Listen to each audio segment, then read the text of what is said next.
you had a thing you had to bring up about James Cook? Yeah. So I was listening to you guys, and then we kind of brought him up earlier in the week, and hearing and seeing. Again, we did this exercise with Joe Marino, and you can check it out over at Locked On Bills.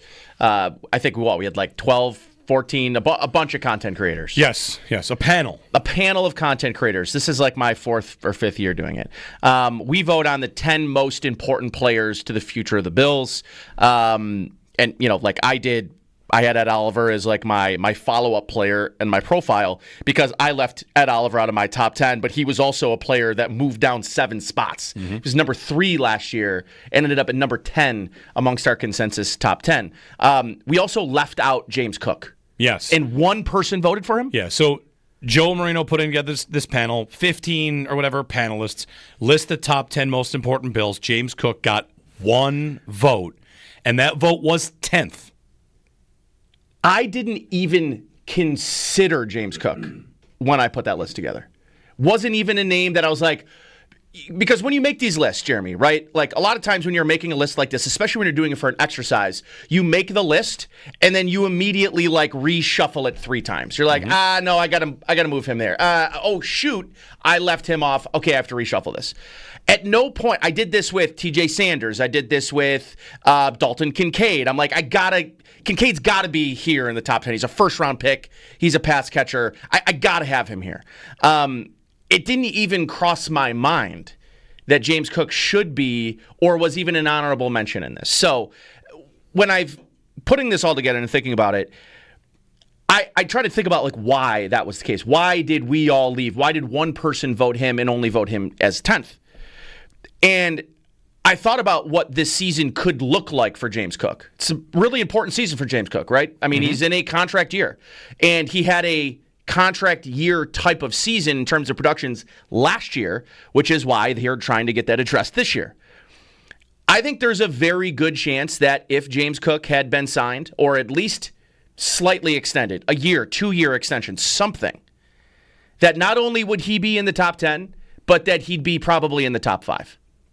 That the contract itself is right now the sole reason I know a lot of us have looked at it because, again, it's an exercise of the future. It's not just this year. I think James Cook, in terms of players this year, if you made a list of this year, not the future, but the most important players this year, James Cook's probably 3rd or 4th this year. So there is a disconnect between future because of his uncertainty and actual true importance. He is a very important player to this offense. Yeah. An insanely important player. And I do think I've been kind of back and forth on this, Jeremy, about whether I think he'll sign a contract here. And I don't. You don't think he'll sign? I don't think he will. But I think it's because I don't think the Bills will offer him one. Oh, I disagree with that. You think they're going to try? Definitely. I don't think they will. I think they'll definitely offer him a contract. And the only reason I don't think that I think the way that I think is they just they've never had a running back as potentially as good as James Cook to have a decision about. But how they've operated for the entire time that Brandon Beane's here. They use picks on them, 2nd and 3rd rounders, but they don't sign them. They don't spend money on them necessarily. I mean, they did re-sign Ty Johnson. I get that. But it's a little bit of a different situation here. I guess where I'm coming from is I do think James Cook is probably a top 3 or 4 most important player this year to the Bills. And I still think that, to me, he's not a player that really is in their future. Yeah. This ranking of the Bills' most important players and how Cook didn't make the list, I think I'm with you on one thing. If he were signed to an extension, he makes the top 10. Because Terrell Bernard made it, and if he didn't have a contract, I don't think he would have made it. Bernard's a great example of this. The Bills went to this offseason with 5 guys they could sign to extensions, and they signed 4 of them. Yeah, which is... And Cook's the guy they didn't sign. The one thing about this, I always want to leave space for that the Bills want something to happen, but it's not happening. Would they have re-signed Gabe Davis at the right price? What do you think? I think yes. He got too much to go to Jacksonville. They go to the market. They say, no thanks. See you later. I'll give you one piece of evidence on how the Bills would bring a guy back, and that's Jordan Poyer. Poyer went to the open market. He did. He came back and played for what they were willing to give him. So sometimes I think that we But see a player leave and we think, oh, the Bills must not have wanted that player. Sure. And we might not, through any stage of the process, learn what the Bills are willing to pay James Cook, but I don't have any doubt that there is a number. Now, it might be like $5 million. Yeah, sure. And it might be an insult to Cook, and he goes and gets 12 somewhere, or it might be 9. And then, again, if he signs for 12 and the Bills were willing to offer 9, do I go to the next offseason saying, well, they're just not willing? They just won't pay a running back. Or will they, but just not that price? Because with Gabe, I think it's a great example. They loved everything about him. He priced out. Tremaine Edmonds. They could get Gabe for the veteran minimum right now. Well, now they could, but they probably would have paid him 10. They probably would have paid him 10. That's just my guess there. Maybe 8. Who knows what the number is? Tremaine Edmonds is a good example of this. Edmonds, what did he do? He got huge money to go to Chicago. The Bills made offers there. The Bills were in on that to a degree.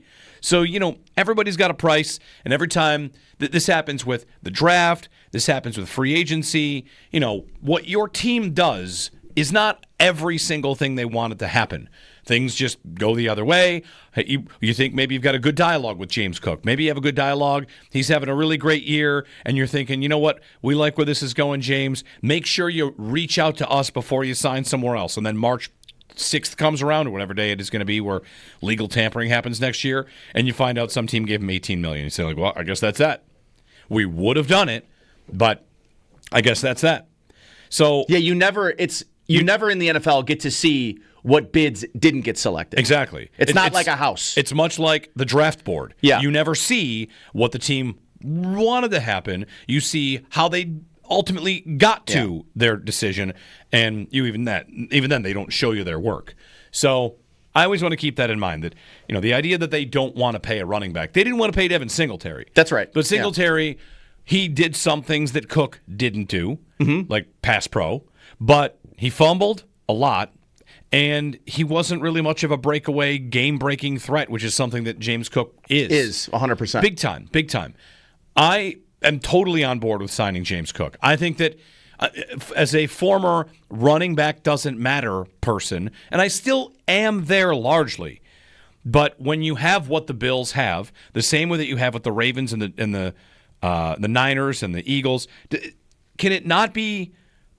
Can anyone else out there explain, is there a coincidence why the best teams have kind of gone back in on running back?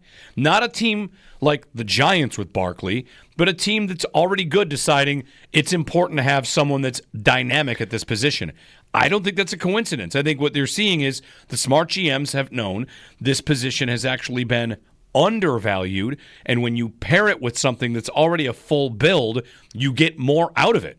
And I think the Bills are that kind of team. If it's not Cook, is Breece Hall available next year? Do they like Breece Hall? Sure. I mean, has Cook not had a better last couple of years than Breece Hall? Yeah. Or at least last year. I'll say this. The value conversation is probably the right one to have about running back. It's just that positional value to wide receivers has gone through the roof. Even tight ends are they're out sort of pacing their production.